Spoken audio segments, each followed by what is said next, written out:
If you felt me touch you, raise your hand. Okay. My name is Justin Piñon, and people call me the mental assassin because of my ability to read minds. So in a moment, I'm going to ask you to close your eyes. Actually, when I snap, look at my hand. 1, 2, 3, close your eyes. Okay. Keep your eyes closed. If you felt me touch you, raise your hand.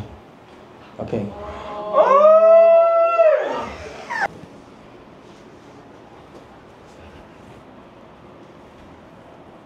With your fingers, sabihin mo sa amin kung ilang beses. Ooh. Okay. Can you please tell us kung saan mo siya naramdaman?